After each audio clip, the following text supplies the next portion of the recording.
तर मला एक गोष्ट फक्त बोलायची वाटते, ज्याचा मी निषेध करतोय. सॉरी, मी फक्त अगदी एक गोष्ट मला सांगायला पाहिजे, कारण इतर निर्माते गप्प बसतात, मी गप्प बसणार नाही, मी बोलणार.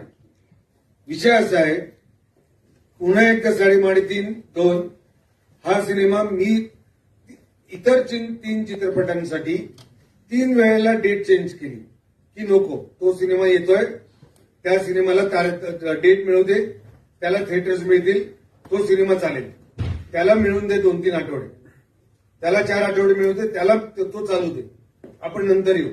अशी मी 3 सिनेमांसाठी डेट बदलली. आत्ता 3-4 दिवसापूर्वी दिग्पाल लांजेकरनी ऐतिहासिक सिनेमा त्याचा जो 16 ऑगस्टला येणार होता, जो ऑलरेडी अनाऊन्स केली होती 16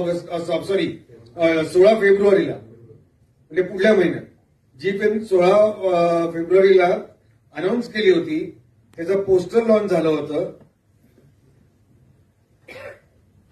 त्याचं सगळी अनाउन्समेंट झाली देखील होती, त्याचं काम पूर्ण झालं होतं आणि त्यांनी अचानकपणे 30 जानेवारी अनाउन्समेंट केली. कोणाला विचारलं नाही, कोणाला सांगितलं नाही, डायरेक्ट अनाउन्समेंट केली. मी जेव्हा दुसऱ्या दिवशी मला दाखवलं नीनांनी, मी दिग्पाल लांजेकरला फोन लावला. म्हटलं, अहो माझ्या चित्रपटाची तारीख मी ऑलरेडी अनाउन्समेंट केलेली आहे, हे तुम्ही करू नका, हे चुकीचं आहे. ओ अच्छा, सॉरी, तुमची एका फिल्म, मला हेच कळलं नाही, तुमची एका फिल्म म्हणजे काय? जे इतर कुठला बाहेरचा निर्माण असेल तर असो. त्यांनी मला सांगितलं की नाही, डिस्ट्रीब्युटरचं म्हणणं आहे. म्हटलं, डिस्ट्रीब्युटरचा काही संबंध नसतो, चित्रपटाची तारीख हा प्रोड्युसरचा कॉल असतो. नाही सर, मी म्हटलं तुम्ही तारीख बदला. म्हटलं, तुमचा मोठा सिनेमा आहे, तुमचा सिनेमा देखील चालला पाहिजे, तुमचा सिनेमा देखील थिएटर्स मिळू दे, आणि मी ऑलरेडी माझी डेट अनाउन्समेंट मी केलेली आहे, तुम्ही आता असं करू नका. एवढं मी बोललो. म्हटलं, तुम्ही तारीख बदला आणि मला सांगा, मला कळवा तुम्ही. नाही सर, मी तुम्हाला कॉल करतो. दुसऱ्या दिवशी मी फोन केला त्यांना, त्यांनी माझे फोन तेव्हापासून उचलले नाहीत आणि आजपर्यंत उचलले नाहीत. मी विषय सोडून दिला. पण मी ह्या गोष्टीचा निषेध करतो. मी फक्त ऐतिहासिक आणि महाराजांवर जो चित्रपट आहे म्हणून मी गप्प आहे. पण आपण मराठी निर्माते हे सगळे असे दिवसाला 3-3, 4-4, 2-2 चित्रपट येतात आणि आपण गप्प बसतो, तुम्ही कोण बोलत नाही.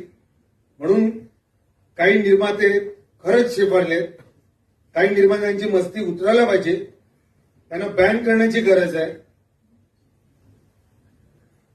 नाही, जर का दिग्पाल लांजेकरनी असा लागूपणा केला तर मी निर्माता संघ आणि महामंडळाला सांगेन की दिग्पाल लांजेकरला बॅन करा म्हणून.